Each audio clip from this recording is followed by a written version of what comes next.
together finally, and we filmed it how it was supposed to be. And I have the footage, and I was able to edit together as the movie it was supposed to be, the movie it was intended to be. And so I finally was able to take this.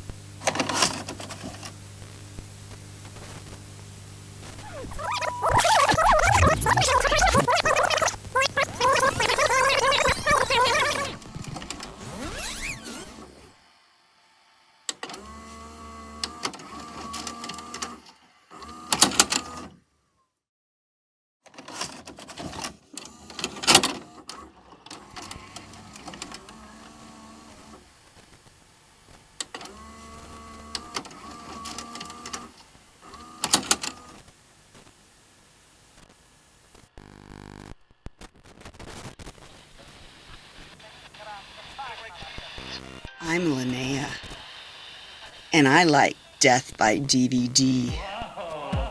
It's a statement.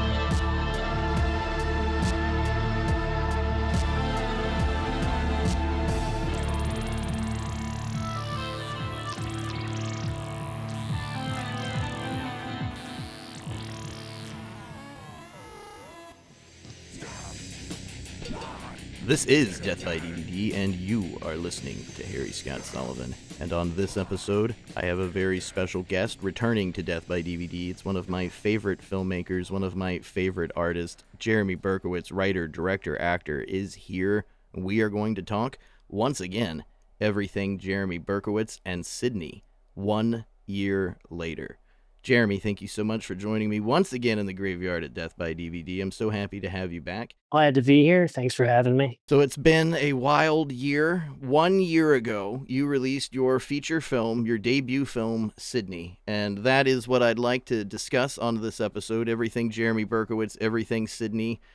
From your feelings as an artist when you created this film to it being released now. I think there's a lot of fun things for us to talk about. Yeah, I mean, it's been a pretty insane year for me. I'm not sure how much I'm going to share. I guess we'll see as we start talking. But yeah, I mean, my perspective on the film, what the film is, why I made the film, why I want to make films in the future, why maybe I didn't for a while. And it's all changed drastically since when I was making Sydney to start. I mean, basically, at the core, filmmaking for the first, 15 years I was doing it was literally, this is life or death. And I just don't feel that way about filmmaking anymore. I still care about it and want to do it, but it doesn't feel like my life's going to be destroyed if I don't make something immediately or something like that.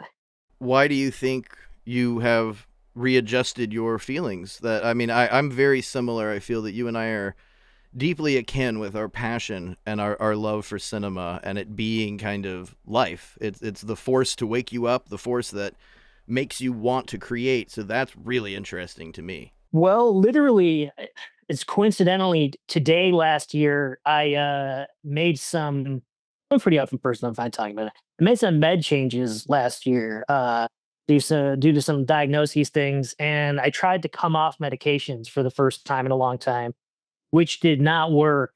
And it sent me down like a 6-week rabbit hole where I was like writing this I wrote like a 50,000 word manifesto, one of those types of things happening. I'm a fan of those, so you're not alone. You're no judgment at all here. I like manifestos and I like writing them. Well, I have not really shared it with anyone because I don't really believe most of the philosophies in it are necessary for anyone but myself. But it took a long time. It took honestly 6 months to get out of that place. And I tried to make another short, a horror short, putting it together with Sean Mouton, who was the DP of Sydney. And then I just got unwell again. And the thing that got me better was I started weightlifting and I became obsessed with weightlifting.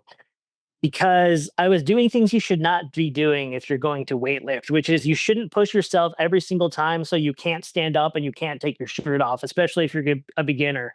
Because I was pumping out all these endorphins and all this dopamine. That's what I was going for, you know? But it led to me getting injured, and I'm just getting out of that injury back into weightlifting. But like, I don't know. I guess my delve into the body as opposed to the mind kind of gave me a separation between how I saw film. I mean, along with the reactions to the film and what the film means to me as I processed it more, I guess. I think there's, especially with very, very passionate film fans, and I don't mean that there's a difference between filmmakers or fans, but sometimes the celluloid obsession, to call it that, is really just that. You become so obsessed with the aspects of filmmaking and hows and the whys and the deep reasonings that reality, and this is certainly true for me, I'm speaking on very personal note on it, your lines of reality get deeply blurred. I mean, you sit and watch 50 movies in a week, in a 7-day week, your entire reality doesn't exist so much because so much of it is being a part of filmmaking. And I think a lot of people don't take into consideration how much the audience is a part of the film and people's interpretations and what that film does to them and their lives. And there's a lot of, I don't know, you could say deep things like David Lynch. People can get into David Lynch and they obsess over it to the point that that's it. There's no other filmmaker. There's nothing else. What did this one scene in Twin Peaks mean? And is it healthy? Isn't it healthy? I'm not here to discuss that, nor do I really care. But I find it fascinating of the relationships people in general have with films. And it's like, you're the director of a movie called Sydney, and I'm an audience member, and I have a relationship with that film just as well as you do, though I had absolutely nothing to do with it. So hearing your detachment, I guess we could say, I think it's something that a lot of people need to take into consideration, especially in the film industry, that your attachment to these things, to the film itself, it's not that it's not healthy, but it's not real. Films, no matter how much we love them, they're inanimate objects, and we spend so much time fascinating over them. It's my entire life. It's my still do or die, and I'm not entirely happy about that. Sometimes I wish I'd have just gone to trade school and knew how to work on fucking air conditioners or something, and I didn't. This wasn't what I liked as much as it is. So it seems like in the year from Sydney's release to where you're at now and people having seen it, that it's maybe a cathartic experience. I don't think I talked about this last time, but when I left the Land, the festival in 2024, December 2024, which ultimately, you know, connected us through Chris Bickle, did I talk about how when I was going through TSA and the TSA agent looked at me and he said, "So you related to him, are you?" And I knew immediately because my last name is Berkowitz. He was asking if I was related to David Berkowitz. And I, you know, like I'm not related to him. Like, you know, my family was in, you know, Brooklyn and all that area when he was doing his terrible shit. But no, I'm not related to him. But that like spurred this thing in me, and I spent 6 months writing this script called "Your Strange Horny Layers." It's a serial killer movie. It's a dark comedy, and it's a romance. And it was one of my favorite things I ever wrote. And after writing it for 6 months, I was like, "Holy shit! I can't like fucking afford to make this." So I put it aside, and I would like in that whole I was talking about there was a period of time where I was completely disconnected from film, and I think the thing that got me back rolling into it was first I saw Todd Haynes movie Safe with Julianne Moore, and I just couldn't sleep for the entire night after I saw it. I was up, like, terrified and haunted, and then I'm gonna mess up the director, but there's another movie named La Humanité. It's sort of like if Bresson made Psycho, and it kept me up the whole fucking night, and I was like, go I was literally going insane, like, I was tortured by these films, and I'm not even sure you're supposed to be tortured by Humanité, but I was completely tortured by it, and I, uh I was like, "Wow, I've been trying to make films that have this effect on people, and this is driving me insane. Maybe I need to steer elsewhere." And I ended up watching the Paul Mazursky movie, An Unmarried Woman, and I completely fell in love with Jill Clayburgh. Like I've always been a Diane Keaton person. I think they're totally different. But after that, and then I watched this is on Criterion. This it was what's her name? The Elaine May's movie, A New Leaf. And I was like, you know what? I'm gonna start trying to write rom-coms because the truth is like I think I found myself in the realm of disturbing because early on when I would write like rom-coms and everyone would find them to be completely insane because I think I just have a different perspective on how people function. And so when I discovered things like Lynch and Cronenberg, I was like, oh, this different way of how people function fits in there. So I was like, what if I go back to the beginning and I try and write a rom-com again? And yeah, that's where I was at for a while. I actually would like to make a rom-com, which is completely out of context with everything else I've ever made. But Well, again, it's something interesting, the relationships the audience has with a film, and sometimes the audience is just wrong, just absolutely wrong. And this could be maybe a risque statement, but a lot of people just they hate the film Lolita. It doesn't matter which version of it, but specifically the Stanley Kubrick film. It's perverse, it's pornography. But I disagree because it's a comedy. It's Kubrick made it as a comedy. There's a scene where two characters get into a fight over pillows. They have a fucking pillow fight, and men, grown men, not the children. It's a slapstick comedy at that, and the absurdity of the subject matter being pushed forward and levitating in this very unpleasant atmosphere, and it being comedic, I think is absolutely genius, and that's something that I see from you. And in the year that we've had a relationship and become friends, there are so many films that I'm watching and we'll go, God damn, that's Jeremy Berkowitz. And it's funny, my relationship as an audience member to your films and things that I perceive and I see. And I think that is an astounding move. I don't think it sounds crazy at all, because look at the insight that you have. Even speaking at the beginning of the show with mental illness, you have a compassionacy to a different side of the world that a lot of people largely don't look at. And there's a struggle with your own relationship with yourself that you've been discussing. So I think it would be ideal. But the thing too is so many people want to box themselves into things, that you're a horror maker, you're a horror filmmaker rather, you're a exploitation filmmaker, or you make action movies, you love Star Wars. There are people who just make Star Wars movies. You get boxed into these things, and I swear it wouldn't be an episode of Death by DVD if I didn't reference George A. Romero, but he was somebody boxed into just doing horror, and he had done some other films. He did a foray into the early 70s with, I wouldn't say nudie cuties, but a little bit different. I mean, his films always had a horror environment because that's what sold, but his whole career, I feel, was almost wasted. Somebody like Tobe Hooper. What else could they have done if they weren't only hired and only boxed into horror? And being an independent filmmaker, you don't have a studio system telling you you've got to make this, you've got to do that. But at the same time, you make something, it sells, people like it, you kind of are going to get boxed in to doing the same thing. And I don't feel there are people in the independent levels that want to take risks. And it sounds like that's something that, if we had talked last year, I don't think you would have wanted to take risks. And now it sounds like you want to go mountain climbing, which is, I mean, I think, I dare say I might be one of your biggest fans. I want to see anything you make and everything you make. Every time you put out a new video, which I'll suggest heavily, as I have before to this audience listening, please follow Jeremy Berkowitz on YouTube.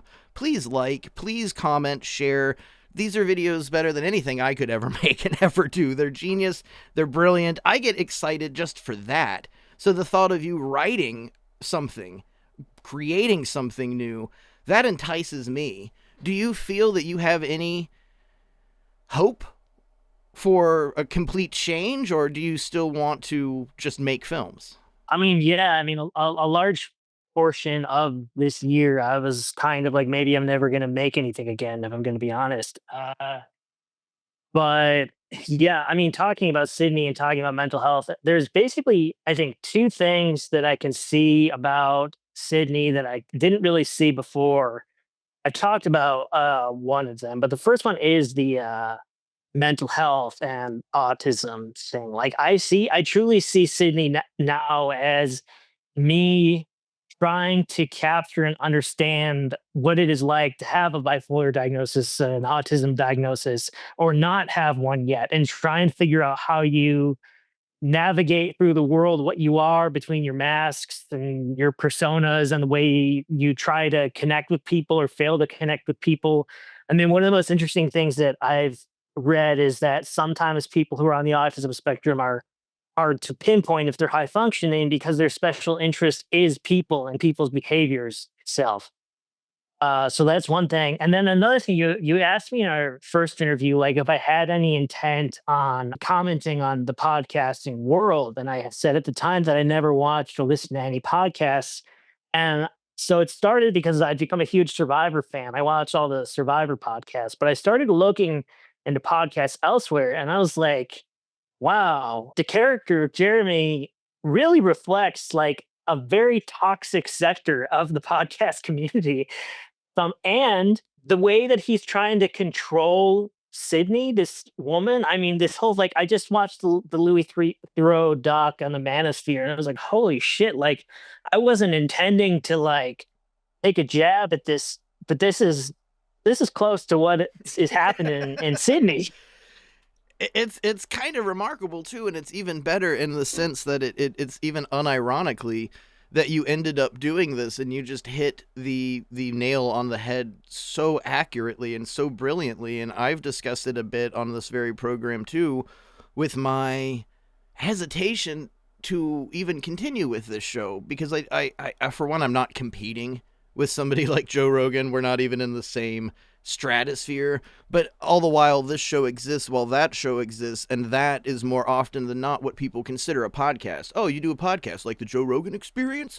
No, it's nothing like the fucking Joe Rogan Experience. But then you find yourself wondering at 2 a.m, is it like the Joe? Oh shit, what is it that we're doing here? And I find the entire world of podcasting, some people do it for the absolute love and joy. I have friends that literally do a show because they like doing it together and they have a blast and they don't give a shit about numbers and anything monetary. And then some people only do it for those reasons, and everything becomes a clique, everything becomes a scene. But after so long, it just seems like it's millions of people standing in the mirror talking to themselves. And for what point? What are you saying? Why are you saying it? Is it a bit, or is there a reason? And it takes me back to the contrast to film of, more often than not, there is a reason for this movie. There is a point to the story. There is something you're learning or a feeling you're going to experience. And I find podcasting to be incredibly empty. And I personally don't know what to do with it because it's gotten to a point of, well, who the fuck cares what somebody has to say about a movie? I don't give a shit what you have to say about a movie because that's so deeply interpersonal for me. It's like religion. It's when you go to a movie theater, that is going to church. The film is the God that I am worshiping, and in those moments, I am in this sacred space. I don't know if I want to tell people anymore what I think. That's between me and God at this point, and that's the screen that I'm watching. It's this omnipotent deity that doesn't care if I live or if I die and will exist way after I'm gone. Films are immortal. Who has the right to say something was good or bad, and who cares? And I struggle with these thoughts constantly, and I'm just some schmuck. I mean, I can say on one hand I'm a filmmaker because I've made a film, but as a podcaster, it feels like all you're ever doing is yearning for more or checking your numbers and hoping more people register what you're saying, or just numbers. You don't care if people even hear it. You just want to see the downloads. As a filmmaker, do you feel that there is any similarities after you release a movie that is it's not, because sometimes I'll do an episode and I don't even know what the fuck I was talking about a week later. We just did it to get this content out, which is destructive and evil. Unless you have something to say or a point or something poignant, why do it? And you find yourself just like creating for, I already asked the question and now I'm elaborating too much. I'm sorry. I need to shut the fuck up. Well, first of all, I mean, Death by UE is completely different than all of those podcasts for many reasons, but among them, you celebrate film in a specific area of film generally that others don't, and you're doing it in a way that is saying that this is amazing, not let's what do they click farm clips, whatever the fuck they do because it's negativity. Like that's totally that you're not doing any of that shit. So that sets you apart. In regards to how I react to people thinking about films, I mean, I completely deleted all my social media in August, including Letterboxd.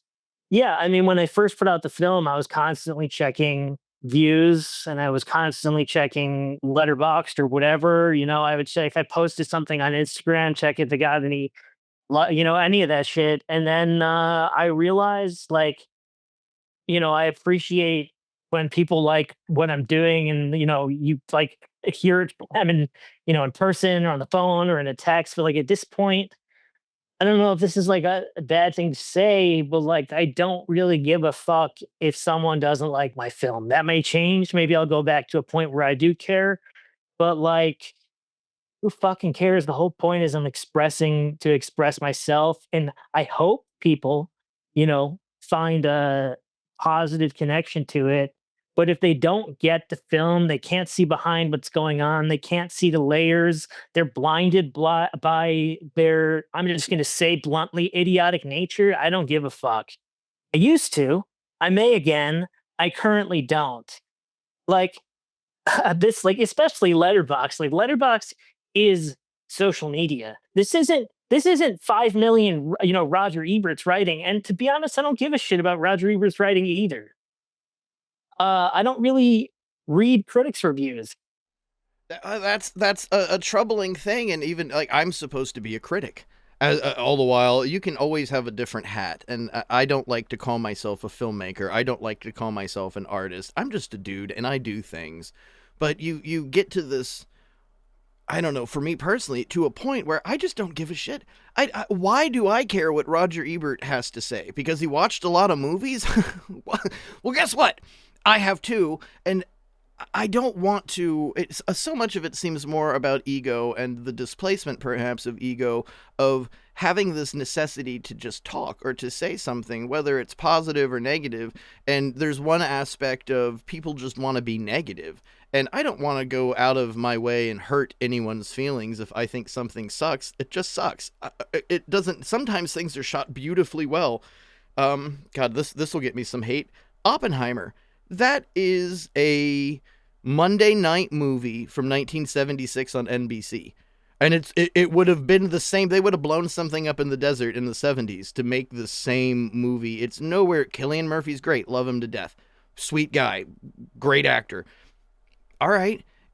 But what's the point of that? There's a whole surplus of shows that just spent months talking about Barbie, and who cares? I, for one, don't give a shit what any grown man has to say about the Barbie movie at all. That's ridiculous. But it's become so perverse almost in this nature of just talking for the sake of talking, I feel. And where is the point? And that's all that I ask. And that's one thing that I find so divine about the art of filmmaking. Whether you're just making exploitation or you and your friends are making a fucking porn, it doesn't matter. That there is an integrity in artistic speaking happening at some point that it just makes me at the end of the day go, who gives a shit? I don't care what anyone has to say if I like something or if I dislike something. And I understand the idea of criticism and obviously entertainment, and this is a business of entertainment, and that's what we're all supposed to be doing, I guess.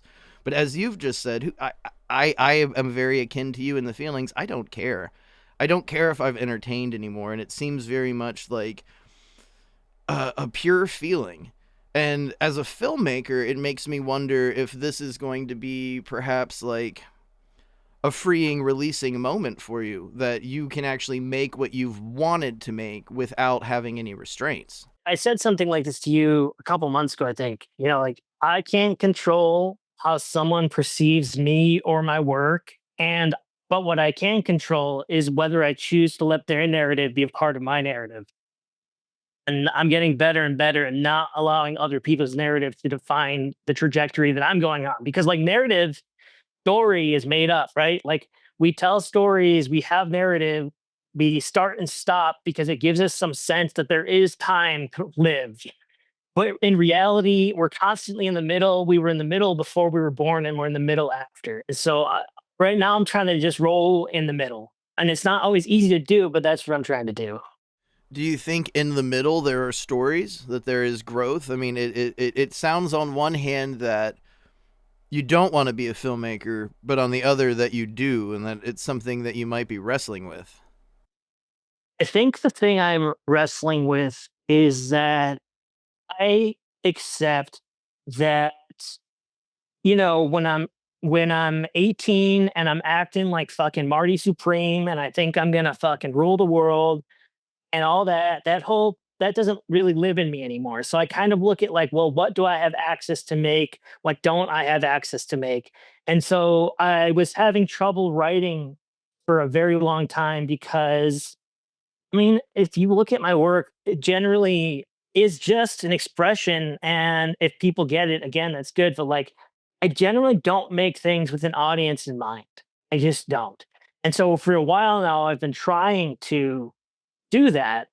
But literally yesterday, so I've seen Exotica, Adam Migoyan's film a few times, but it's one of those movies that like you don't really get what's happening until the bitter end. And I watched it like twice within 2 weeks, and it hit me. I was like, "Oh, yeah, that's my problem is I keep trying to write things that I think will make people happy when I just need to write what I wanna write." And what's interesting about that rom-com that I wanna do is, like, it's both what I want to make and by nature what it is, it gives access to more people possibly accepting it. And so since I wrote that, I've been stuck because I'm like, that is the pinnacle of me being me and opening up to the world. So I think I'm going to start going back to just writing what I feel. I mean, I've been thinking consciously about like, what do I want to express? What does my second film need to say? And I've never thought about that shit before. And I don't want to keep thinking about that. I just want to I and if it's good, it's good. If it's bad, it's bad. If it's okay, and I'm like, "Fucking, I'm making it," then I'm making it. But, it's just about getting back to just expressing. Do you feel like with modern filmmakers, and I just don't mean on the independent level, but even the A24 indie level, that sure, I guess it's indie. They're getting $50 million, but whatever. I wouldn't call that indie. But do you feel that there are too many filmmakers that obsess over the message? And I think there's an importance sometimes if you have one. But that's been kind of my point with my rattling on this episode is entertainment. I completely get that. And if there's an audience for it and if people are enjoying it, it's fine. But it's also like Jerry Springer. It wasn't a real show. These people weren't really in these situations. They were hired after a certain amount of time. I'm sure the first few years of that show, yeah, it was real, but you understand where I don't know why I feel the fucking need to elaborate so deeply that it's this duality of, is there a point? Isn't there a point? Not every film needs a point. Clerks, it has a point. It's an excellent film, and then it spawned these decades and decades and decades of Clerk knockoffs, none of them which really had points. It was just a bunch of friends having fun. Is that so wrong? Is that a bad thing? I feel that there is so much necessity to what is the point? What is the meaning of this film, that space and time is wasted, that there aren't just movies. And it's not that those aren't an art themselves either, but do you feel that there is an expressedly too much point into what this is about in modern filmmaking? Personally, I don't usually know what I'm trying to express, figure it out as I'm going, and I figure it out after, and clearly a year later, I'm still figuring it out. I know a lot of people come in to a screenplay thinking of themes that they wanna share or express or explore, and I think anything anyone wants to do to express themselves or create art, they should do it. I just tend to not think about those things. I tend to think about character and performance and behaviors and interactions and what they mean and power and control and just the way people see each other and don't see each other and express themselves but don't say anything and say too much and say too little. It's just about real, yeah, just comes down to human behavior. So I generally start thinking characters before anything else. Sometimes plot too, but it's all intertwined, the whole fate versus free will thing. That's just character versus plot. So anyway, I think if someone wants to create from a theme, let them do it. Do I think people are desperately seeking meaning in this world? Absolutely. I think people have less meaning in their life than maybe ever, and it's pretty sad. And we do say art is a good thing to help with that, but I don't know when every fucking movie in the movie theater is just an IP we're repeating, which really isn't about art or expression. And they throw some in there. I'm not going to say they're all bad or anything like that, but like the point is to make money and entertain, which is good because people get distracted. But I really have always said this: the whole point of Sydney was to get people to think. I think if people think about things, but then you have to kind of accept your thought at a certain point. And if you keep going past the acceptance, you will forever be searching for meaning. And I've been doing that my whole life, and I prefer not to.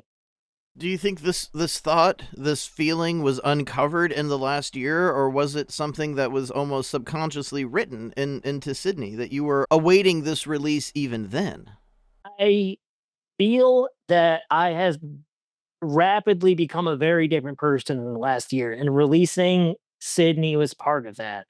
Because again, another part of the reason I've had so much trouble writing is because I honestly feel like the first 30 years of my life, whether it's actually physically in the movie or philosophically or metaphorically or behaviorally, the entire first 30 years of my life are in that movie in one way or another. And so I'm kind of like, oh, where do I go now?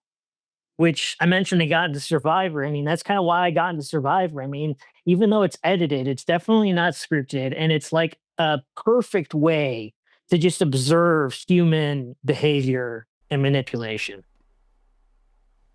Have you seen the new Sam Raimi film? I did, yes. Yeah, I thought of you every single frame of that movie. Of That's Jeremy. That is what I see of you as that lead character of just surviving. Oh, yeah. I loved her character. Yeah, her character was great. And a lot of fun during that movie. It's also was there's some weird survivor shout outs in it that are very strange to do because there's such a like small active survivor community. Yeah, I Yeah, I guess like that. Sam Raimi must have actually been a Survivor fan. That there was some attention to detail. But what was interesting to me, and I thought of you the whole time I watched the film, mostly because you tried out for Survivor and you've made a great video about that and you've talked about it previously on Death by DVD. But her instinct and her will to keep going was more or less what really pinpointed it on me thinking of you. Because as a filmmaker, you've not just made Sydney, you have a handful, maybe more than a handful, of eloquent, very nicely shot short films. Most independent artists, and this isn't shade to anyone in specific out there listening in Radio Land, but most people's short films aren't that great. Most people don't show other people their short films because they're learning how to do things and experimenting, and they're just not that great. I don't show anyone anything I've done because they're not that great. And that's just how it runs. Yours feel like deeply planned, thought out universes, not just movies that you can look into, even your short films, and you can see this expansive world that exists all the while. And I feel the same with Sydney, that though the movie is ended, these people still live. They still exist. They had a past. You have a remarkable talent with bringing the reality of human bondage into a feeling. And that's something that, it's not so much a question, but just a statement, I guess. That's something that excites me, and we often talk, just you and I privately, about your work and work in general and life and things like that. And it's that ability you have, I think, that really entices me and excites me to any future, whether you do stand-up comedy, anything. I will continuously be a fan because I feel your approach is so organic and genuine, and you're actually coming from a human's angle. It's not about making a movie or making a product or making content or even making money, which is nice. We all want that would be great. but it's just releasing art for the sake of it existing and to touch people, which overall I think is the core reasonings of making a film. It's why John Cassavetes made movies. It's why I feel you should make movies, not so much for anyone else, but just yourself. And so, with all of that, not having a question, you've already said you're working on this rom com. If you decided that you didn't want to work on films anymore, if you didn't want to make movies, what would be next for Jeremy Berkowitz? Thanks for the nice sentiments, and I appreciate everything you said about the shorts. But as always with my stuff, I do have to shout out the crew and the cast. I mean, like anything that looks to a certain level or breathes to a certain level is not just me; it's the others working on it. And I'm fortunate in that I've had great collaborators, and think I'm that's something I have a pride in. I think I'm pretty good at finding good people to work with. I'm glad they're willing Absolutely. to work with me. So if I was not going to continue in film, which is something I continuously thought about, I don't know because I know, like in the back of my mind, even when I tell people I'm done, which I've done continuously throughout my life, there's always like this thing that's like, no, that's fucking bullshit. Like, you're not done. You're just kind of looking for meaning and you can't find it. What would I do? Do you think it's so much looking for meaning and not being able to find it, or almost like a butterfly and a caterpillar that you're going into your chrysalis and that you're transforming, and that certain things that possibly had meaning once, it's adjunct now and it doesn't have that feeling? That I think more or less you've transformed than you've lost anything. I don't know so much talking to you if you've lost meaning or you've transformed that meaning into something greater, into something more constructive, positive. Maybe another way to look at it, which I extremely relate to this movie, at least the characters, is Phantom Thread, in that he creates and then he needs to be put down for a while. And he gets sick and he gets fucked up. And then he creates and then he needs to get put down for a while. I think I haven't had guess anyone poisoning me with mushrooms, but Yet. I think I've been put down for a while. Like Winston Churchill did that too during the war, that he apparently would go off to his room for hours and hours and smoke cigars and drink champagne, and people thought, he's going mad, he's lazy, he's becoming a drunk, but he needed that time to come down from all these reports of bombings and shellings and what's happening in France and the Germans encroaching and the bombings and what's happening in France and the Germans encroaching and it just getting worse and worse. That those hours in solitude and privacy away from everyone else is where he constructed his legacy and his greatness, and why we all know who the fuck Winston Churchill is. So it makes me curious sometimes with people that constantly create and don't lose that ability. It makes me wonder, what are your motives? It makes me feel they have ulterior motives, that you don't care about film, you don't care about, dare I say, podcasts or books, whatever you do, records, albums, doesn't matter. That when it's just one after the other, after the other, after the other, it makes you wonder, what is the reasoning for it? And if that's your creative output, that's fine. Some people create that way. There are some directors that I just love with all my heart. Jess Franco, Joe D'Amato, they were studio guns. That's what their job was. They made movies. So when they went to work, they got assigned something and they would make 4 or 5, 6 movies a year, pornos, exploitation films, schlock, absolute garbage. But does it lessen the input if you enjoy it? I don't think so. But it's all these alternative ways of thinking, I guess, where you start looking at the person and you start looking at the people that are delivering you content. You get this 2, 3, 4, 5 superhero movies a year. Is there any integrity? Is there any meaning to it?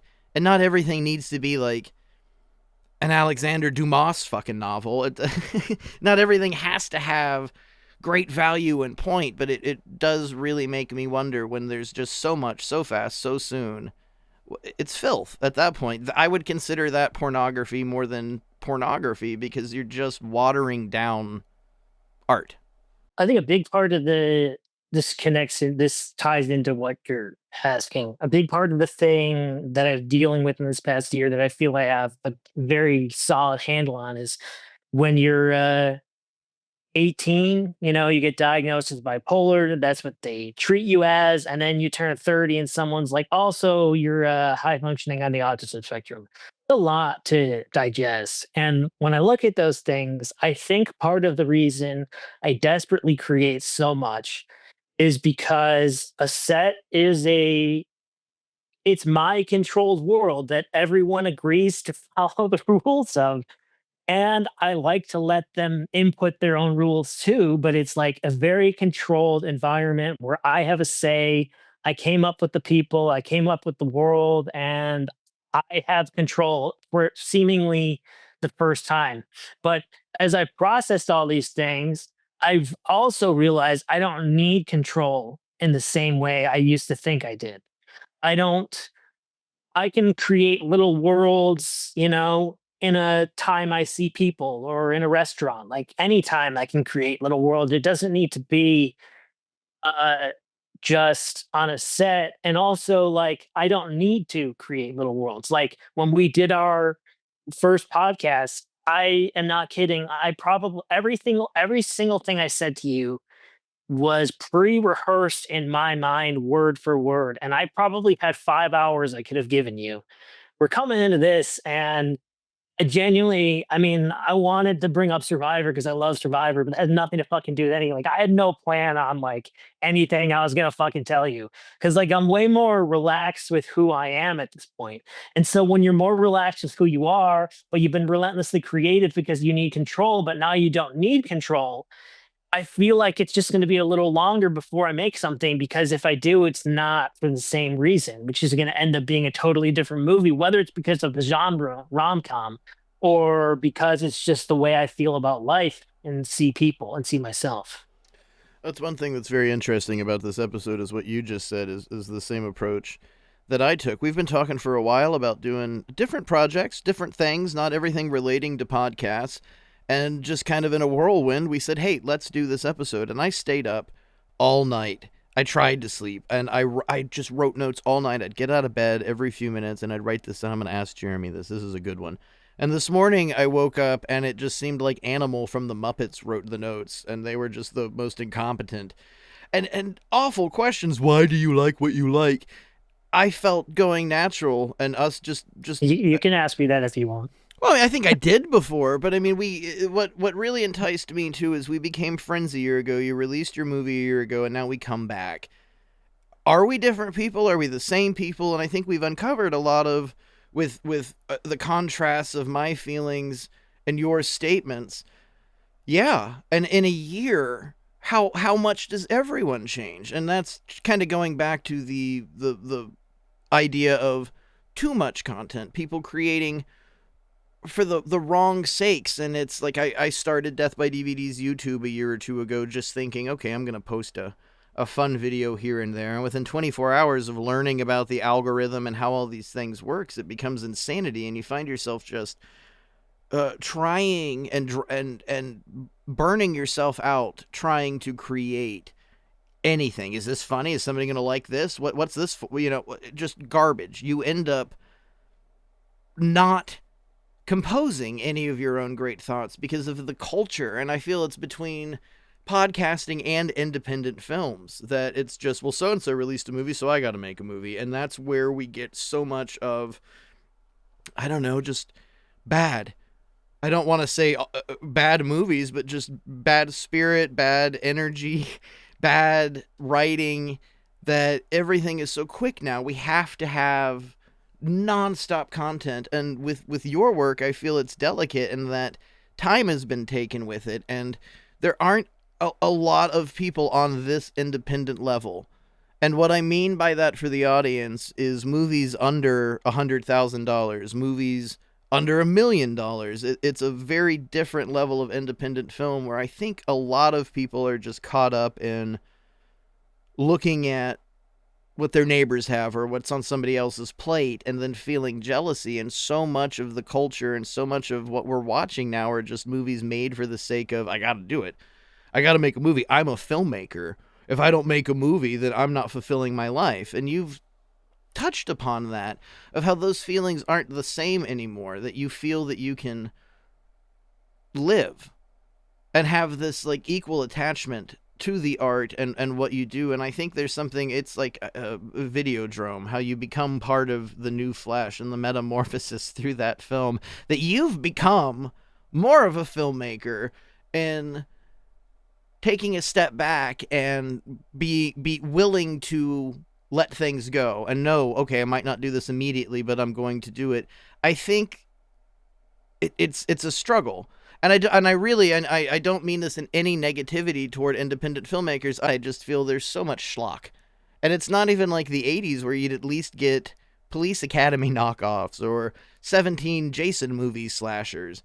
It's such a violent and awkward culture, and it seems that in the midst of all of this, you have found a light and a path, which I think a lot of people would potentially be jealous of, because you have a vision as a filmmaker, I feel. And with that vision, as you've said on this episode, it's not for anyone but yourself. And I think that's got to be the greatest way to make a film. I don't think you can make a movie for anyone but yourself. And that's what made Sydney, in my heart and my feeling, successful, is so much of it was directly from the heart. We talked about the sandwich scene last time and how that was just you. You put pieces of yourself into this fictional version, but at some point in time, it's like a tulpa, a doppelganger, that this Jeremy somewhat exists. And it seems like in the last year that you've come from that Jeremy into a new Jeremy. And I don't have a question. Fuck me in the ass. There is one philosophy that I think about all the time, and I've shared with a few people, but I think is the problem with where film is at, where output is at, where social media is at. And to me, the perspective is that we started out with the stars and the sky, and the stars were beautiful. And then classical Hollywood advertising was brilliant in saying these actors that are big on screen, those are also stars. And then when we shrunk to TV, I think that one of the most important things that has happened in the past 100 years to impact culture is the JFK versus Nixon TV debate, where he was prepped for TV, Nixon was not, and that made all the difference. So then TV became stars. And then it doesn't matter how much we shrink the screen, it can be an iPhone screen now for TikTok, it's still looking at them as stars. We all have this delusion that no matter what size the screen is, you can become a star.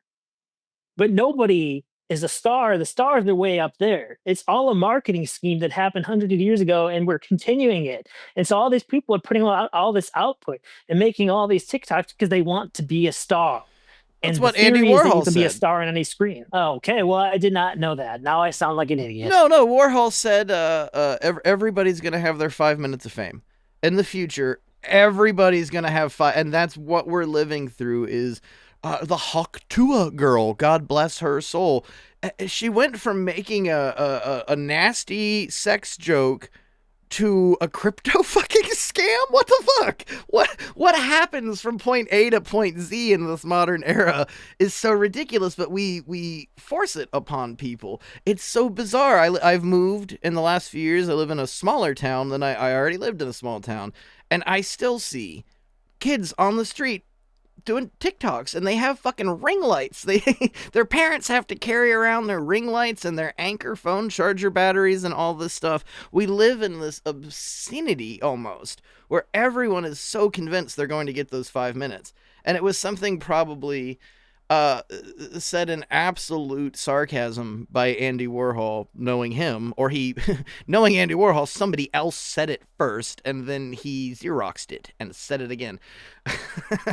And I love Andy Warhol. I mean, I don't know who said this. Maybe it was you. I don't remember, but someone was talking about like the Red Room in Sydney. Like that's like doing what Warhol did. I slightly remember you might have talking about this on the last episode too, because that was something just to bring up again that I thought was beautiful. Oh, and this brings up a question. When you made Sydney, you hadn't seen Twin Peaks, have you? I have seen season 1. Season 2, like this, people are gonna be not like this probably. I watched a 45-minute YouTube run through on what happens in Oh, season you're 2. good. Purists will probably be really, really upset by that, but between the James and Evelyn subplot, between the Confederacy subplot, oh god, the Oh, last 2 episodes of season 2. I watched the last episode of season Okay, 2. I yeah, did you watch gotta that. like the Yeah. last 2 solid ones. Yeah. That's all. You watch the first episode, the last 2, and as long as you get to see the little Jimmy Scott, Yeah. the song, I can't think of the name of the fucking song. God, that scene's beautiful. That's just great. And uh I've seen The Return like 3 times. I watch it whenever I'm sick, which is a weird thing to do. I've been afraid to watch it since it came out. It affected me very much emotionally, and I am not willing to revisit season 3. And I bought the Criterion Blu-ray for Fire Walk with Me because I've seen it a few times now. One of the most upsetting films I've ever seen in my life, but I think it's also beautiful. I did go to see Fire Walk with Me in a theater, and I don't like clapping. It's just one of those things with me. And when the credits were rolling, everyone was clapping at everything, and then, like, at the beginning, if you I don't need to explain. If you've seen the beginning, when Lynch is there and there's the girl is doing the signs and the flower and all that, and people were, like, laughing like crazily. I just had to walk out because I was like, I like, to me, laughter is it's like a social contract, like everyone's laughing because they want to acknowledge in some way to everyone else in the theater that they have seen this and they're all in on the joke. Like, and so it's performative laughter as opposed to reactive laughter. And I love reactive laughter, but performative laughter just drives me a little nuts. That's a lack of etiquette at the same time too. That I don't care who you are. There's absolutely nothing funny about that film. There might be in jokes that you could find, but that's just poor etiquette. And I personally, they're two random blinding things that will give me just rage hatred is when people clap when the fucking plane lands, and when people clap and you're sitting at a Regal theater in suburban fucking Anytown, USA, watching a Jason Statham action movie, and they're like, don't clap for the fucking gaffer. He's not here. They can't. No, they don't know what you're. Stop it. It does. Completely off subject, but a few years ago, I got to see a re-release of Rob Zombie's House of a Thousand Corpses, and there is a gorgeous scene in that movie where Slim Whitman's "I Remember You" plays, and a character played by Walton Goggins gets killed, and it's just gorgeous, and it's done on this great crane shot.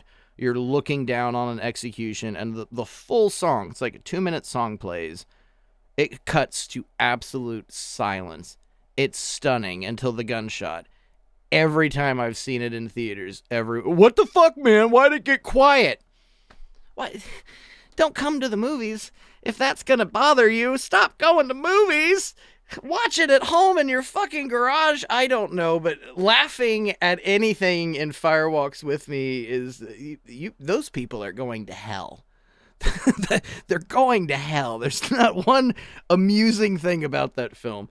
But I do want to ask, if you haven't seen it, there is a missing pieces fan edit that it makes it like a 4-hour long film, and it includes everything that was removed from the movie. And if you've not seen that, I will be sending you a link sometime soon. But again, I haven't seen it, but I'll watch it. Even for our audience listening, if you've not ventured into these territories, Twin Peaks is one thing, but Firewalks with Me is a weapon. And if it's not watched under the right mindset, it is very upsetting. It is one of the saddest, most disturbing things I've ever seen. I mean, you can talk about the guinea pig movies or the other guinea pig movies, Jim Van Beber films, anything. Lucifer Valentine's lackluster input to the artistic community.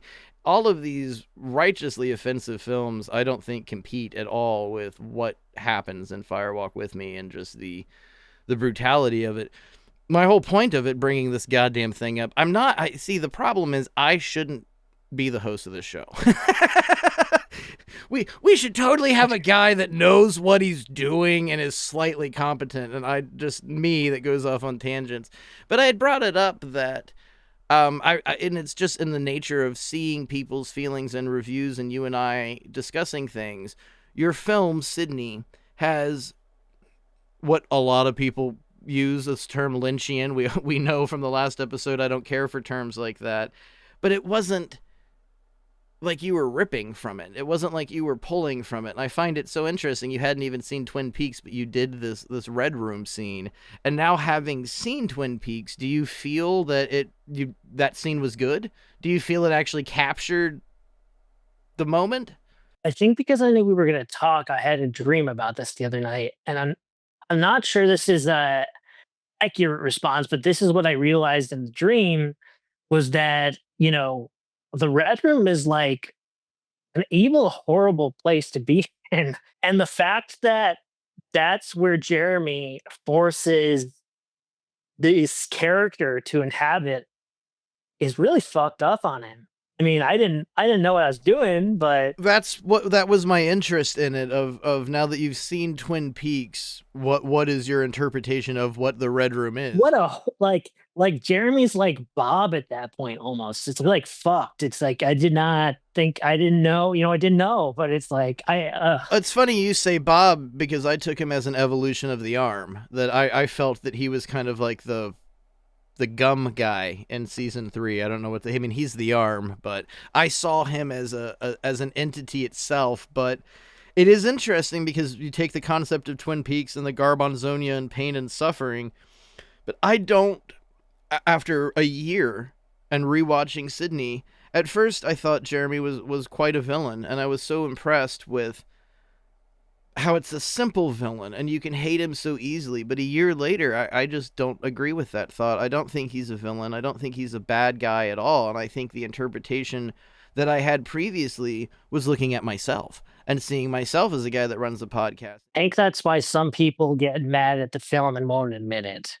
You look back on it, it's a misappropriation of power more than it is villainy or any sort Yeah. of scum. He's not inherently a bad person. And as you've discussed on this episode, how you change, and in a year you've moved forward into this positive gate. I think a lot of people's idea of their 5 minutes of fame are encapsulated in this culture that is literally the Red Room. It's this nightmare where we're feeding off pain and suffering.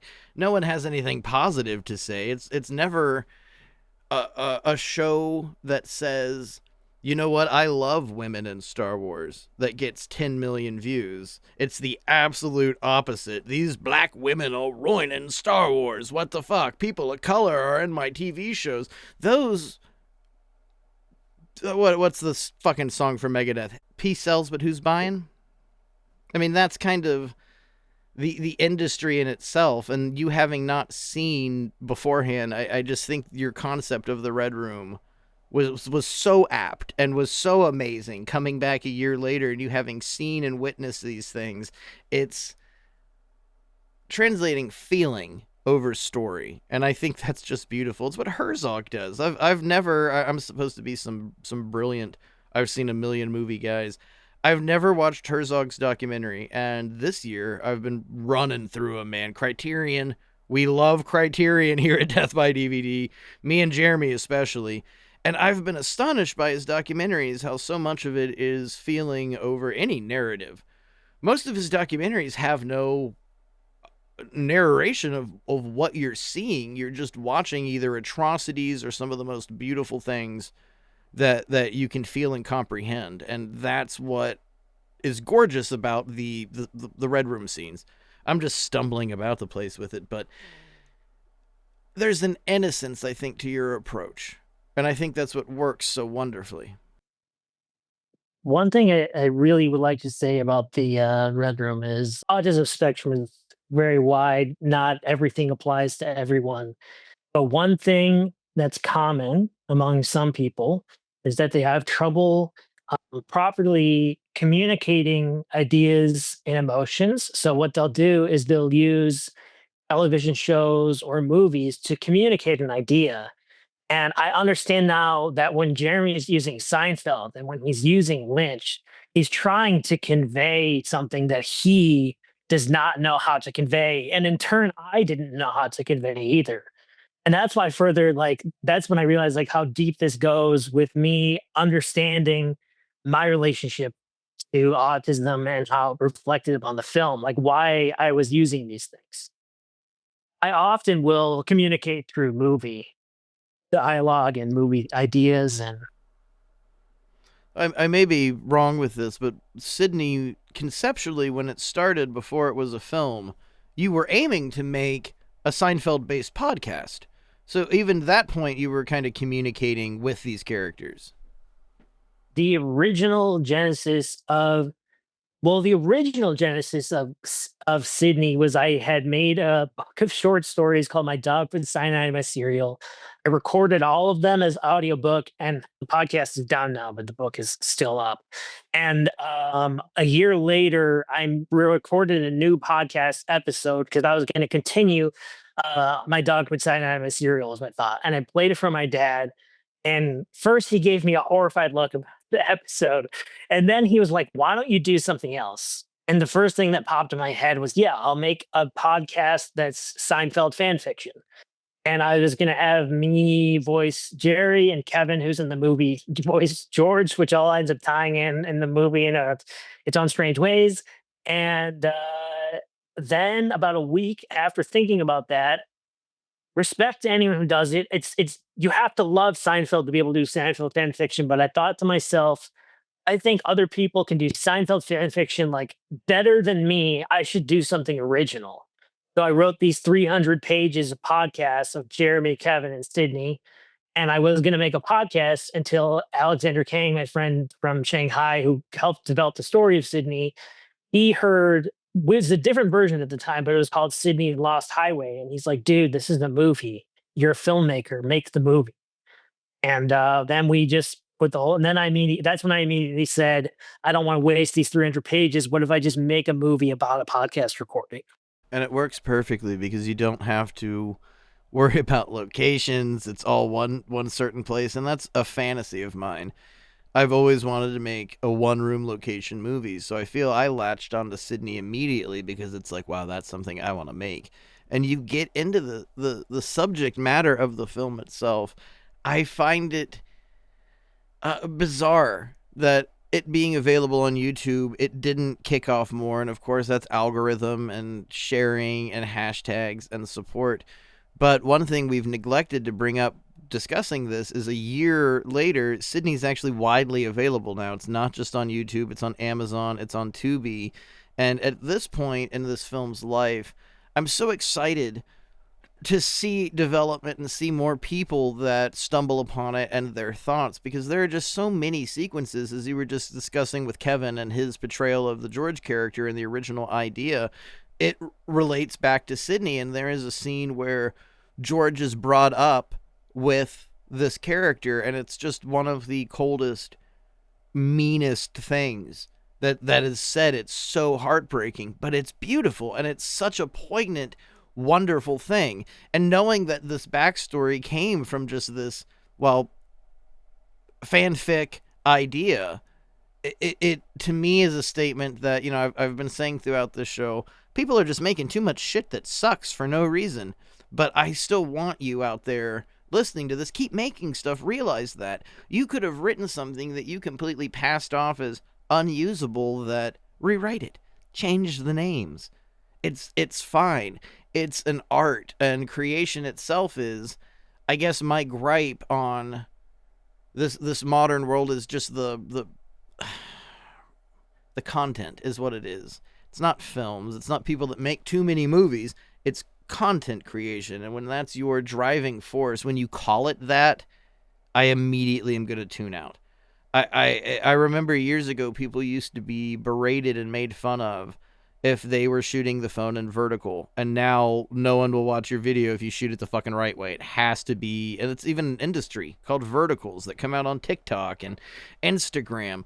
We've escaped creating art, and now we're just making stuff for the sake of making stuff. And that is a bit of Jeremy in Sydney. He didn't really have a point to what he wanted. It was, I want it, and I want success. And I think the movie is such a perfect piece for right now, for the reality we're living in. And I truly, deeply hope it affects people like it affected me and has made me rethink my approach. I think Sydney is a big reason why I'm not so sure I want to review movies anymore. And not in a negative aspect at all, but there's just so much more to do than fixate on whether something is good or bad. And I think Sydney is an eye-awakening thing for people if you just watched it, if you just saw it for more than content. And then that takes us all back to the same struggle because that's all people see films as now. It's just content. Yeah, I mean, when Sydney was just on YouTube, I it didn't feel that way to me, but I definitely got the feeling from many other people that like it's not really a movie unless it's on Amazon and Tubi. Yeah, no, that definitely wasn't just you. And it like, one comment was like, nice upload. And it was like, the fuck does that mean? Like, it's not an upload. I guess it sounds bizarre, but films have souls. All these people that worked on them, something else exists, not just content. When you break it down and just call it an upload or content, it just seems so condescending. Like, this is a film. Take it seriously. Like, and anything can be a film, and you can take it seriously. You don't have to, but I don't know. The release of Sydney really seemed to annoy me, and I've been very vocal the last year with you about the release of Sydney that I'm angry more people haven't seen it, so I'm just mad at the fucking world, I guess, at this point. I mean, I would like for more people to see it, obviously, but I'm kind of at peace with where it's at. If I end up making something else, I hope it leads people to it, or I hope just by nature something leads people to it. I think it addresses things that people don't want to talk about or don't realize are happening, and maybe, man, I'm not trying to say it's ahead of its time because that's kind of what it sounds like I say. I'm borderline saying that. I'm more just trying to say there are aspects of it that I don't think people are ready to address or understand is going on. But one thing I would like to say is that I would encourage anyone who wants to make a movie. I originally, when I first put out Sydney, I was like, make a podcast film. At this point, I would just say, though, anyone who wants to make a movie, write a 5 to 10 page script that's in one room and film it. Film it with friends, film it with people you can, film yourself. It doesn't matter. To me, it's still a movie. Work on the sound design, make it something interesting that you have to challenge yourself to, put together. Spend the time on the edit.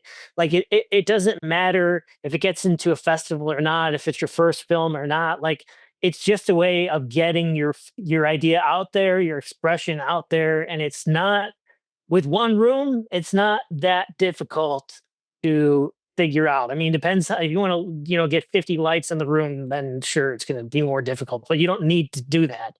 And I have no social media or anything anymore, so there's no way for people to reach out. But I hate that in the way the world is now, no one really wants to help people. People who are like a tier above you don't want to sink down to help you. But like, I would be glad to give anyone advice on making one room film.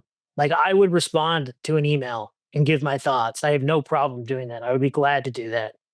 I think that more people should be doing that. I worry that my statements that I've made again come off too old man yelling at sky. That it's not the matter of people, anybody making a video a day. I guess where I'm lost with things is the reasoning or the point thereof. If you're making them for anything else other than I gotta keep up, I gotta keep making content, I gotta make sure I have so many followers. Don't look at that anymore. Don't look at your downloads. Don't look at your followers. Don't look at how many views you have. If you're creating from your heart, if you're filming, shooting, writing, playing the fucking trumpet, it doesn't matter. And it's from a place that is positive and your want. You don't need to want to communicate with people. If you want to create and show your art, if it comes from a positive place and the want to create and show your art, please. But if you're just struggling and you're sitting at your computer trying to figure out what new video to click you over to 200 followers, stop. It's toxic. You're poisoning yourself, and you have to look inside at what you want to do. You got to find some sort of peace. We've been struggling with that with Death by DVD. This is going to be the first new episode in 8, 9 months. We've been off for a long time. There's been relocations, and in between all of that, a consistent struggle of what do I want to say? What do I have to say?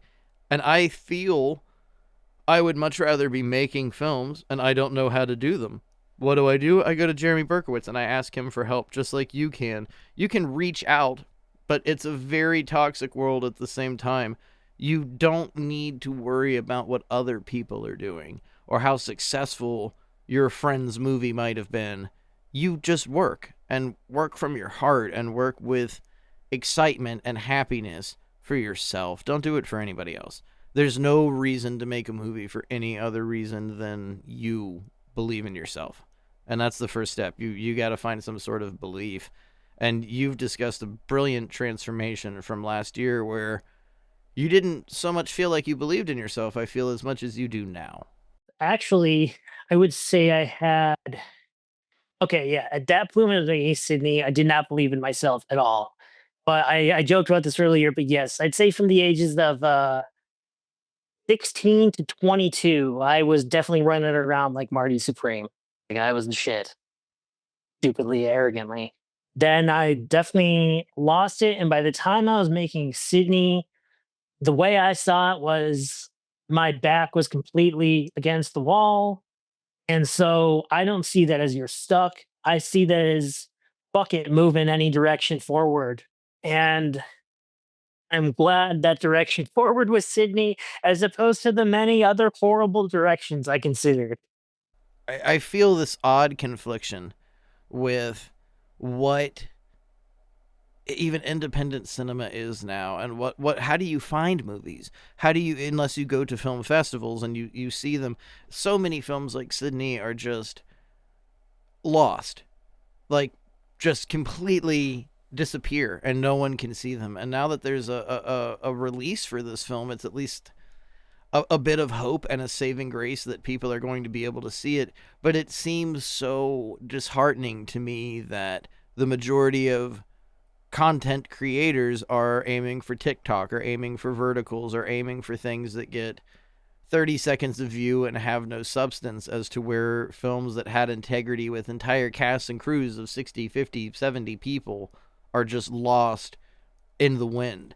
But your willingness to still create in this era, I think, is a testament that there are more people like you. And I think perhaps there can be a beacon of hope in things like this, and people listening to this that might be afraid to venture out and try something.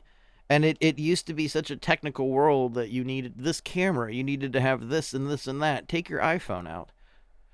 Try it out. You can easily figure out how to record sound on that iPhone so it doesn't sound so bad. Make a footage found movie with your friends, and go out into the woods and do something. But you got to do it from the will and the want to create, and not to get YouTube followers.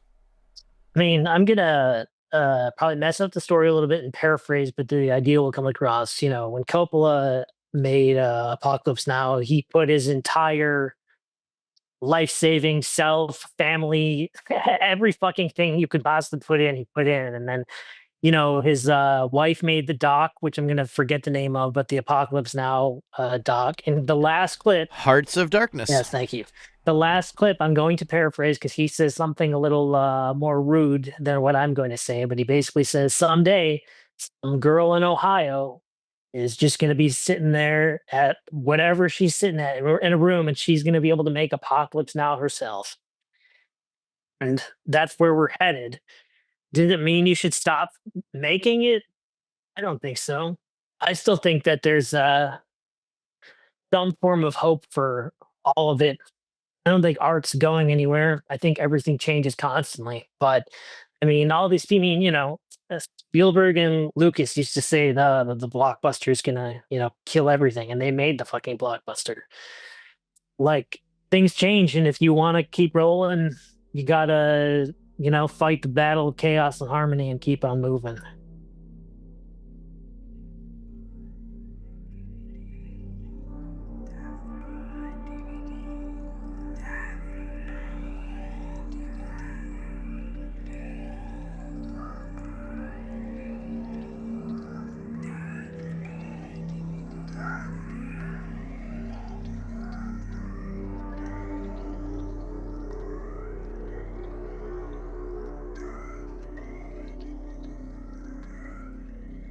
Well, the evolution of art, I suppose, is a very terrifying thing as AI encroaches, but at the same time, you still have actual artists. There's so much fear of people losing their jobs, but until they make buying cameras illegal, I don't think we're going to lose in any form of independent filmmaking. That there's still some sort of strength in the fact that you can go out and do it. I think that's what really intimidates people. And Joe Bob Briggs on The Last Drive-In has discussed this regularly. Just do it. Just shoot it. It's surprising now that there is more easy ability to release a film than ever before, whether it's good or bad. And there are some really, really bad movies that you can find for free. I think the fear of exposing yourself is what most people are stopped by. And it's something that I find really beautiful with you, that a year ago you were much more timid, and I feel almost upset that you exposed a bit of yourself with Sydney and the turmoil of this inner character being related to you. And I think a year later now that it's beautiful, that it's obvious you have grown and don't relate to this as something, as if you were like naked in front of people, if that makes sense. Yeah, and I want to take something you said and tie it back to the beginning. The idea that as long as there's cameras, you'll be able to film. We talked about is the idea of entering a movie with a meaning or a theme the way to go. And I think the reason that humans will still be making shit even when everything is continuously changing is because humans are constantly going to be interested in behavior and the way we interact with each other. And those types of films are going to keep, I am positive they will keep getting made, even if they're on the smallest scale possible, even smaller than Sydney. People are still going to be interested in human interaction behaviors, I think, for a very long time. And capturing two people in this out is going to continuously be the best way to do it. That's the glory of the exploitation film. It's a genre, I suppose, often wrought in miscalculation, where people assume exploitation films go hand in hand with horror. But the point of an exploitation film is exploiting you, the audience member, at some point or some time, or a subject matter which thereof. It doesn't matter what it is, whether it's chicks with big tits or fast, cool cars, exploitation films will always exist. And it's the funniest thing to me how much trash has become art, and art has become trash. That movies you would watch in the 70s, like Messiah of Evil, that were easily thrown away by critics. This is an awful drive-in movie. It makes no sense. Now this is what A24 pays millions and millions and millions of dollars of. But if you want to make a new slasher movie, well, it's going to be Scream 7, and it's absolutely fucking garbage. And I guess the killer is AI. We exploit ourselves, we exploit culture, we exploit time, nature for everything. And entertainment, I think, is the most valuable form of that. But the exploitation film has now become an art. And it's so strange how these things reverse. And are we going to, in 20 years, not celebrate it? I mean, this year in 2026, we had multiple horror films at the Academy Awards, which was laughable, never so much thought of as an art. Horror has always been some sort of trash, some sort of pornography, but now it's celebrated. So what's out? Will rom-coms be out next? Will superhero movies fall out? These trends completely erase time. You get 40 new superhero movies in a year. All the independent films are what? They're at South by Southwest. They're locked at festivals that you'll never see, and then they get out on indie distribution labels from OCN. It's just a gambit. And I think when you look into all of this, it seems so frightening to somebody that's never done it before. Of how do you do this? How do you release things? Put it on YouTube. It worked. I mean, Sydney 1 year ago was on YouTube, and there's been enough audience that it's on Amazon now.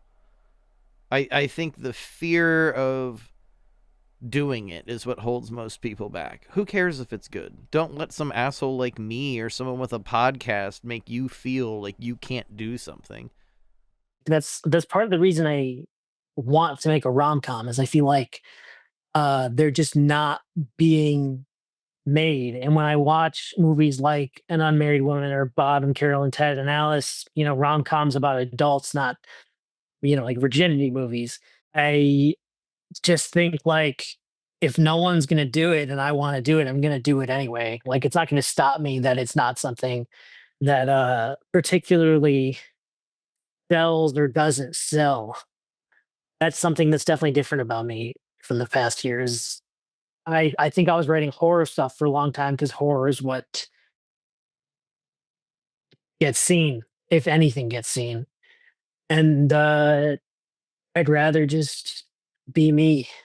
I think the risk is far worth it because at this point you're going to expose your true self.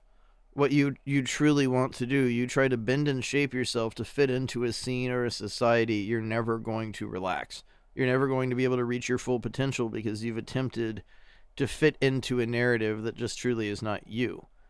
And I feel you're entering your own narrative and that it's a preparedness and a almost satisfaction you're going to experience that is going to be overwhelming and show us, the audience, what you're actually talking about. And I think it is something that takes time. I think people demand too much, and that maybe is my overall gripe, is there's so much content. It's just nonstop. There is no breaks. You can't take a week off. You can't take 2 weeks off. You lose absolutely everything by doing so. And people now are just slaves to the grind of content. For what? Because none of it really moves or shakes or influences people. We need artists that want to make art. Yeah, I mean, I think over the last 3 years, I've probably written 8 or 9 like first drafts of a feature. The one of them that I was talking about the series, the other thing I wrote several drafts, but all of them were, I realized, me trying to figure out where I am and how I see myself.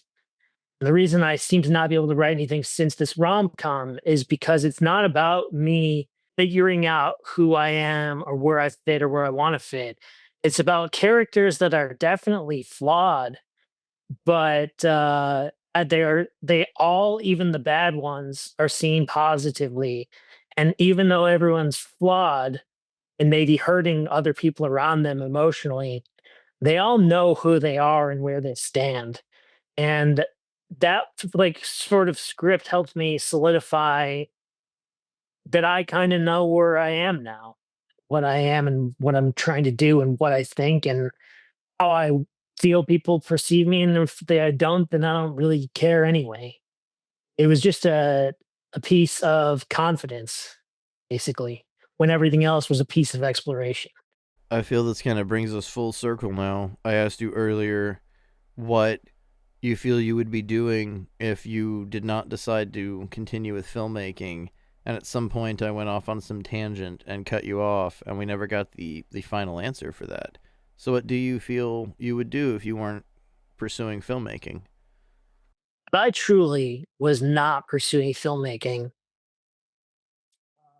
my life would be trying to lift weights as often as possible because I enjoy it. It makes me feel good mentally and physically. I would watch Survivor. I would eat pizza. I would sleep.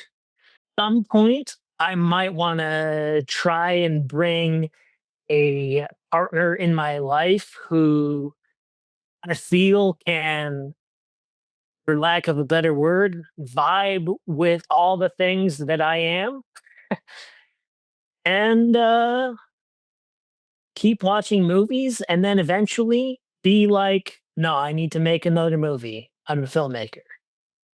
And that's the path I'd be on. So that itself, if you're listening out there in Radioland, it might be do or die. You said at the beginning of the episode you didn't feel that it was film do or die anymore. But even at that point, you'd still go back to it. I think for a lot of us, and I don't want to say purist, but when you're pure at heart with your love for film, perhaps, and I feel you certainly are, we're in the same field. When you love fucking movies more than you love fresh air, when you love going to see a movie or staying on your couch, even though it's the greatest color book picturesque day outside and you don't want to go out because you got to watch some Hong Kong shit or whatever is your fancy, you're our people. You love movies more than anything else. It's almost in your DNA, it's in your blood. You can't not create. If you're listening to this show, the chances are you really love esoteric exploitation films, you really love independent movies, you want to hear long-winded diatribes about the history and how the movie was made. Fucking make a movie. Stop listening and go make a movie. Go watch Sydney. Look at what Jeremy Berkowitz did and realize you can do that too. You can do that too. I'm almost talking to myself here because I'm at the cusp of doing it. And that's one of the things I truly fear is one day there might not be Death by DVD anymore because I got to go off and make a movie. I tried to do it a year or two ago. I'm not allowed to talk about it because I signed a bunch of paperwork saying I wasn't supposed to talk about it. But it's a awful, awful passion. I don't recommend it. I sometimes stare in the mirror and feel like I've wasted my entire life. And then I'll watch a movie and feel such joy going, you can make that. You can do that. From holding the boom mic, man, being a PA, it's so rewarding. It's so beautiful, especially working on other people's art and being able to help them create this dream that they've had for themselves. But I think much of what you've had to say, Jeremy, on this episode has been so positive and beneficial for other people interested in going down this road, even for myself. And I, on the other hand, have had a bit of a negative approach, but I want to say it comes from a good place, but I've also been podcasting for 17 years this year, and gee golly, it's awful. It's just, even that statement itself, podcasting for 17 years, I've managed to not find something better to do. Go outside, dig a hole, anything. Experience life, perhaps.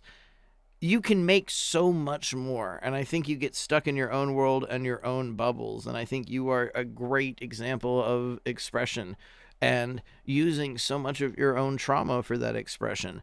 I don't feel a lot of people are comfortable with mental illness or autism or discussing these things or admitting that they might have a mental illness. And you as an artist have made something that I think is almost holistic. It's healthy. It's joyous seeing this expression. And I just hope so much people can hear something like what we've recorded and look at your films and possibly find hope that the world is terrifying and AI is awful, but you can beat it.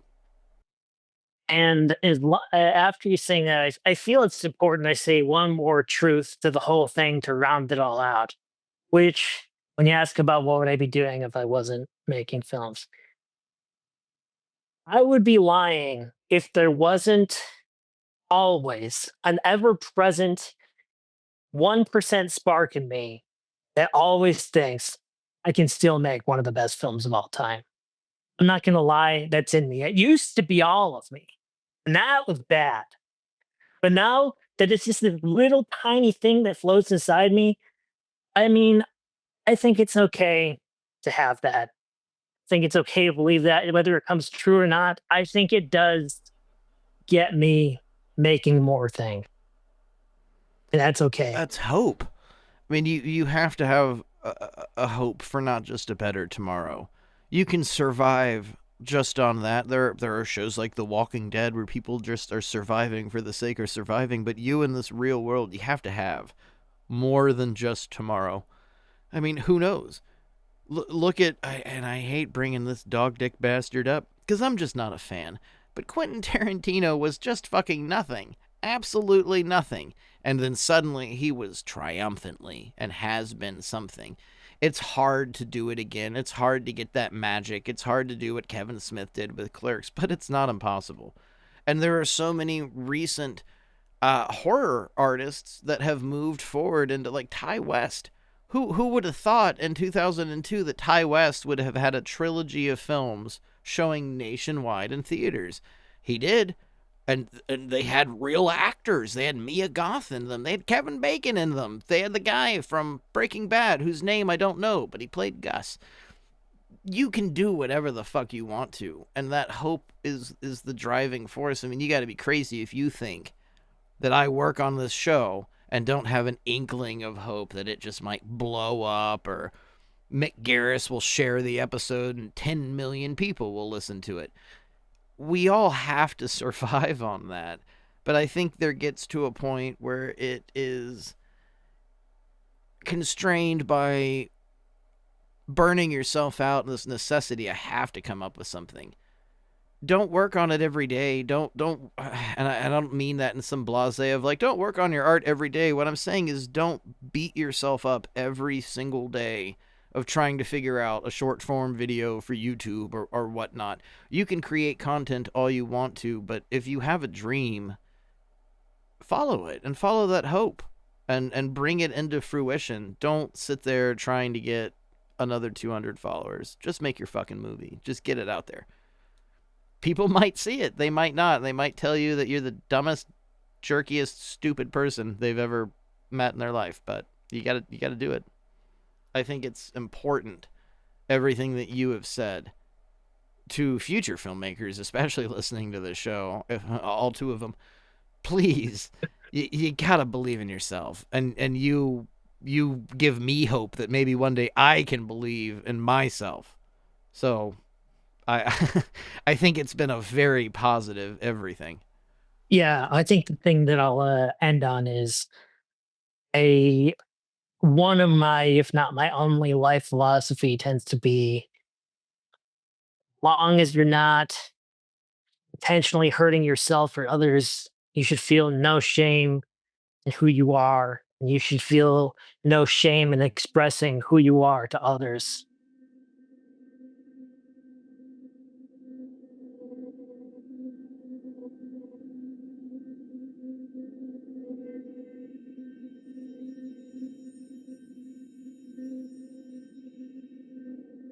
I hate ending it because I love conversing with you, but I think we actually found an ending right there with this episode.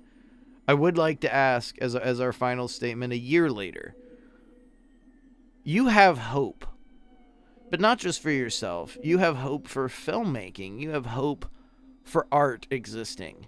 For anyone out there that doubts themselves, what would you say to them to give them that leg up, that feeling that you can do it? Because I think a lot of people are afraid of themselves, and I feel a year ago you seemed a little afraid of yourself, and you have come into a man who is himself and is confident of the future and the direction they're going into.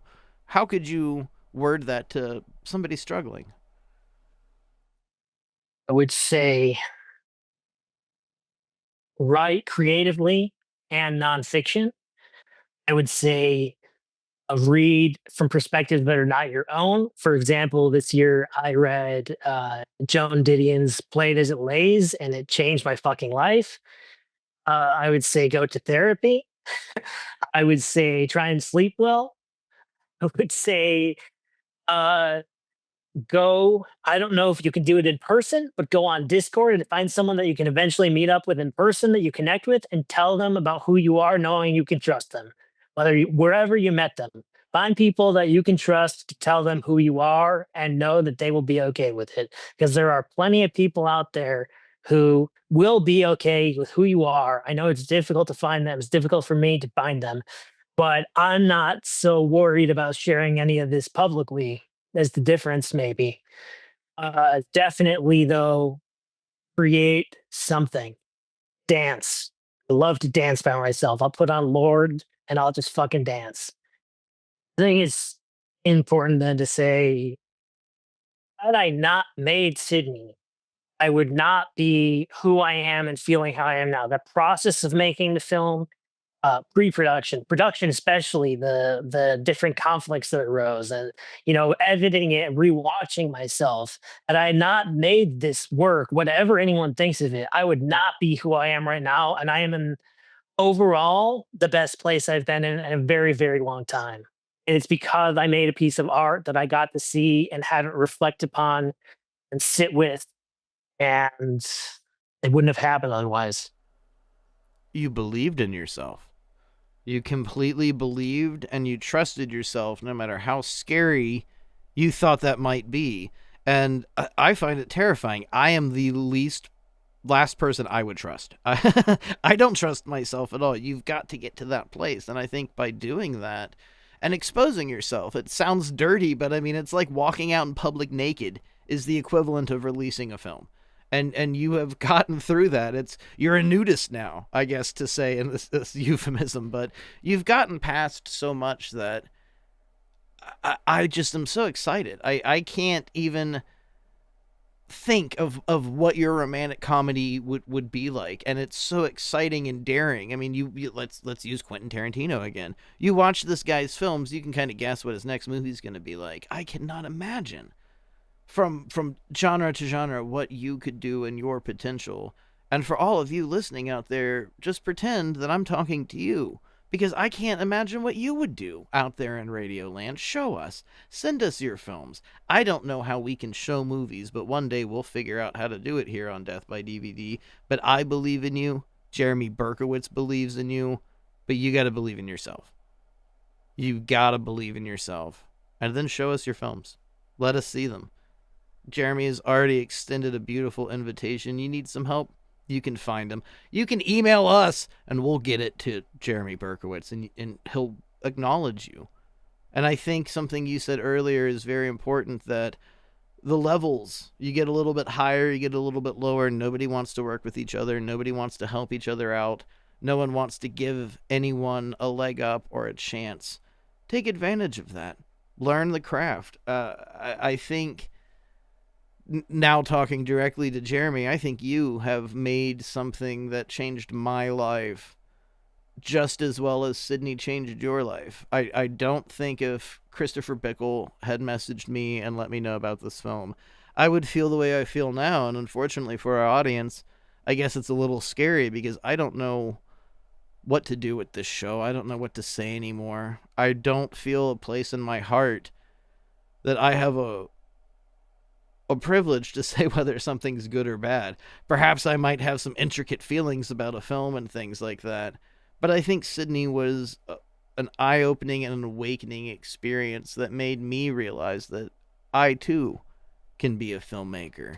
And I'm just so grateful for you, just for you as an artist, as a person in my life, as a person on this show. And I truly hope that that feeling can be shared and felt wider. Sydney is currently available right now on Amazon Prime. Just to buy it, $10. That's absolutely nothing. You spend that in a day with coffee and beer and cigarettes, $10 to buy this film. You can rent it for even less. It should be, it may already be now, on Tubi.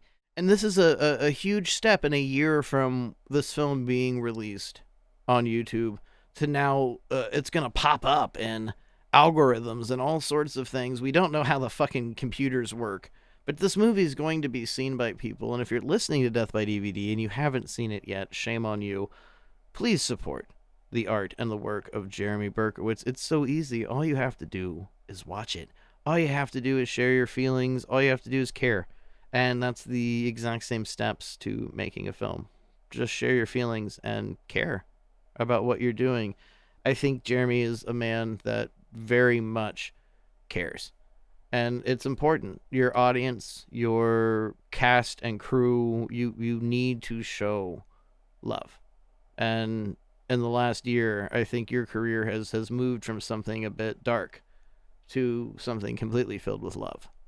I'm more excited to see you become yourself and to be happy with yourself. I think you are a tremendous talent. And your time here on Death by DVD means the world to me. Just even in this wild spread chatter of me never sticking to a point or asking you real questions, I just am so grateful that you spend the time with me and I can grace my audience with you. Thanks. I'm grateful to be on again, to if it's the returning episode or it gets pushed to another one. Grateful to be on either way, and always glad to talk.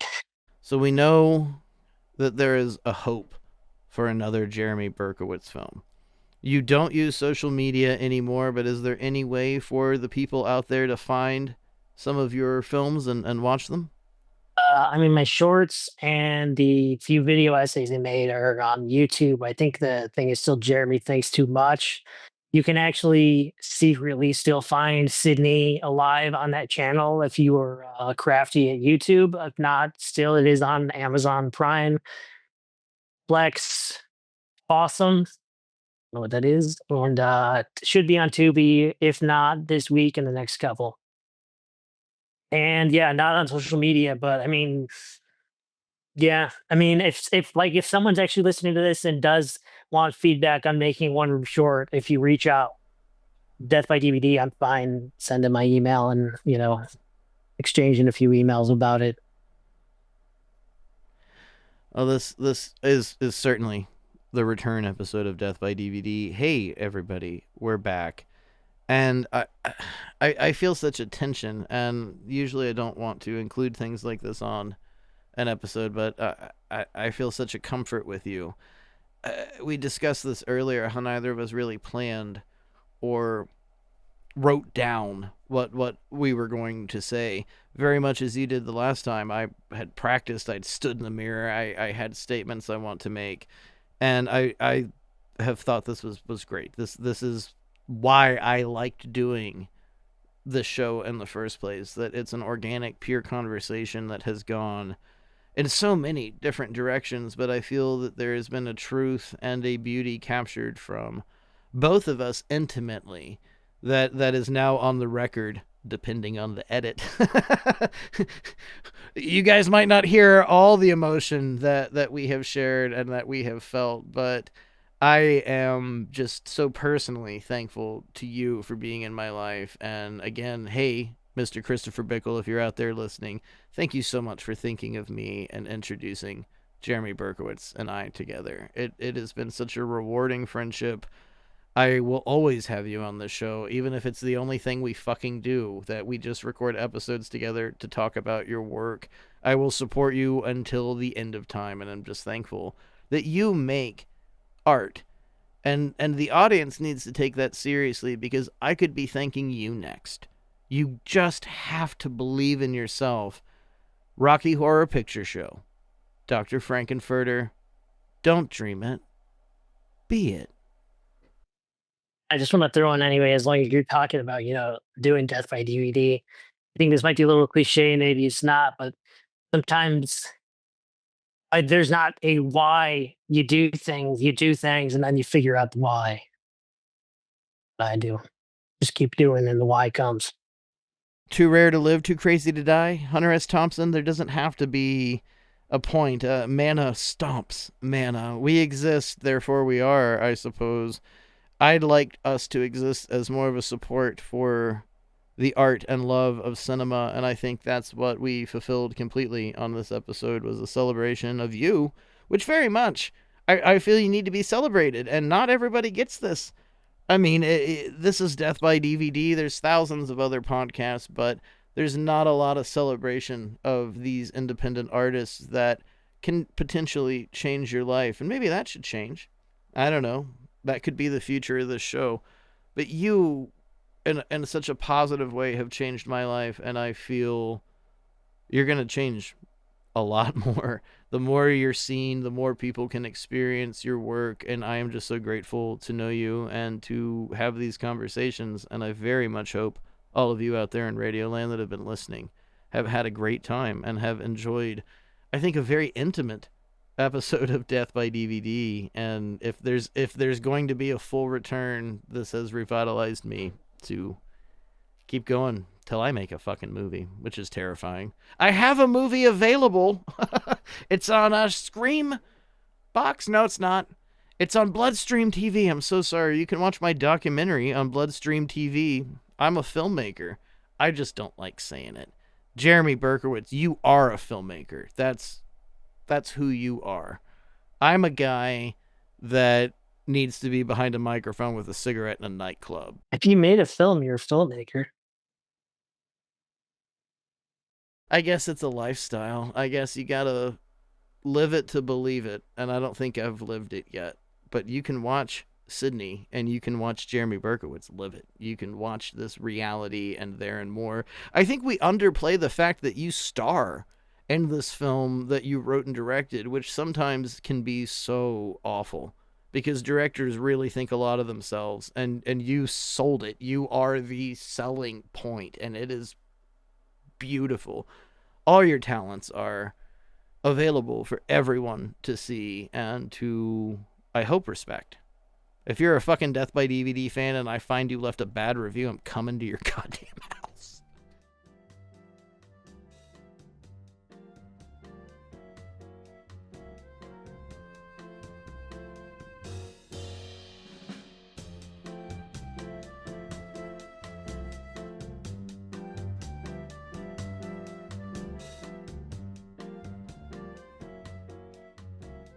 I am invested in the future of Jeremy Berkowitz, and I hope everyone at Death by DVD is too.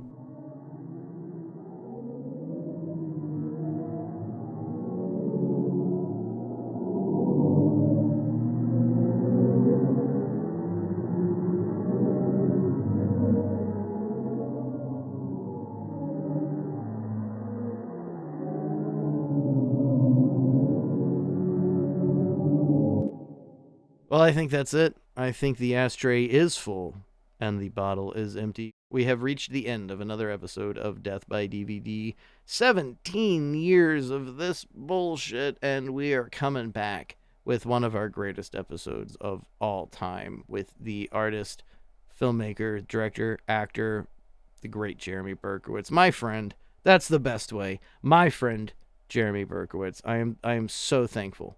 Thank you for giving me a reason to give this audience a new episode. And if you're listening and you really want to make your first film, don't dream it, be it. Pleasant tomorrows. I'm Harry Scott Sullivan, and you've been listening to Death by DVD.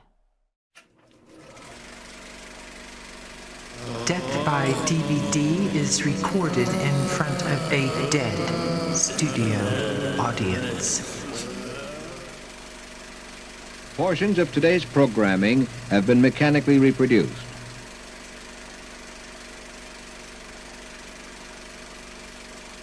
The management and the staff wish you a pleasant good night and good morning.